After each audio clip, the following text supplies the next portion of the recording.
colony of birds live in a bush outside of my apartment, who, I suppose just like the rest of us, are constantly chirping about some injustice.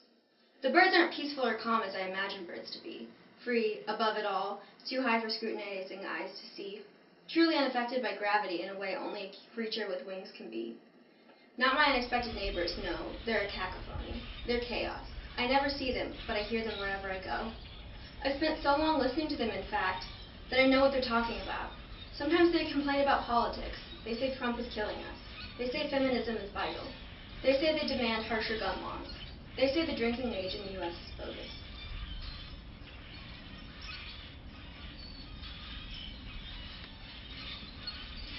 This morning, when I greeted them with my coffee, as I always do, they asked me about my weekend. Did I go out?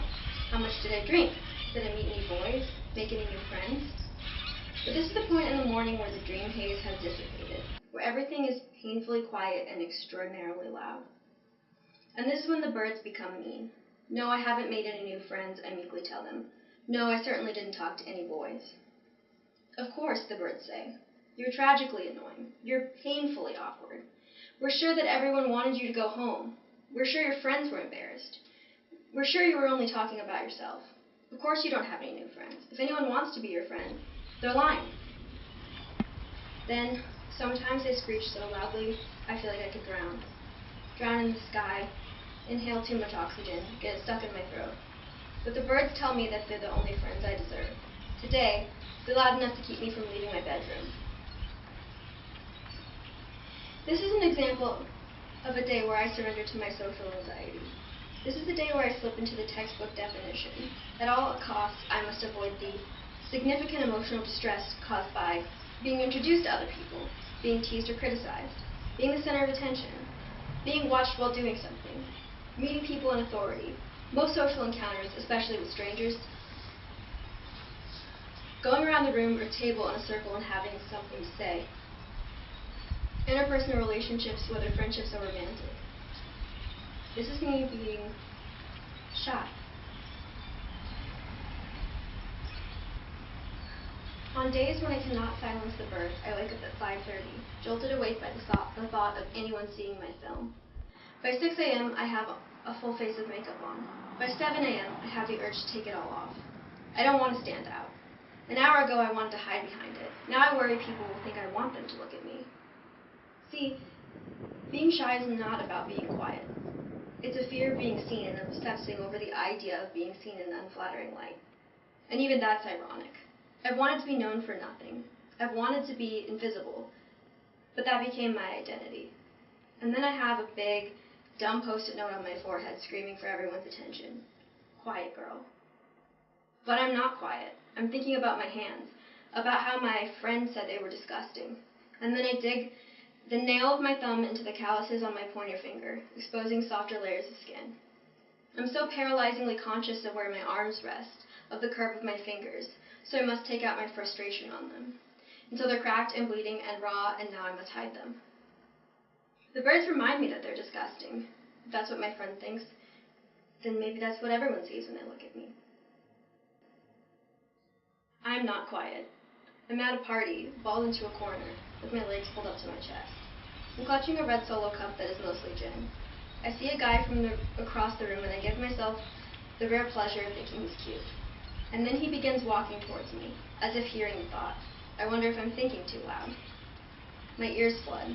The birds are trying to peck their way out of my chest. I take 3 laborious gulps of gin. My hands are sweating. Everything is sweating. He walks 3 feet and 6 years to get to my corner. He says, "Hey, what's up?" I think.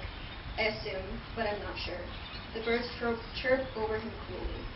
Then he is laughing with my roommate. Leaning towards her, pulled into her golden confidence, and I'm cold again. And I'm surrounded by people and alone with my disgusting hands.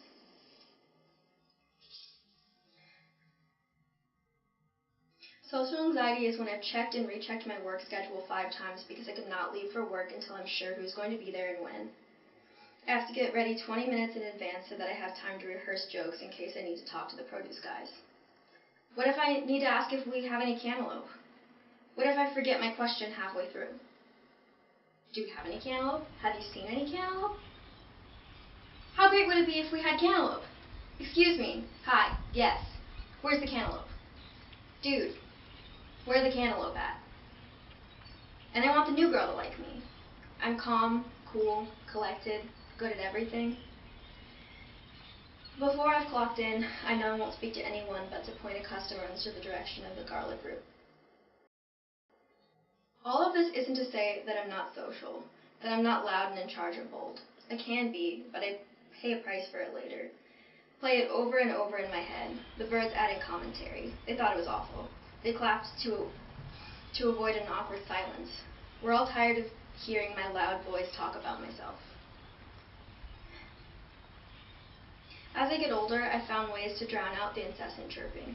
I used to read through everything. Then I clung to the friends I did have. And now I know I have to speak or be spoken about.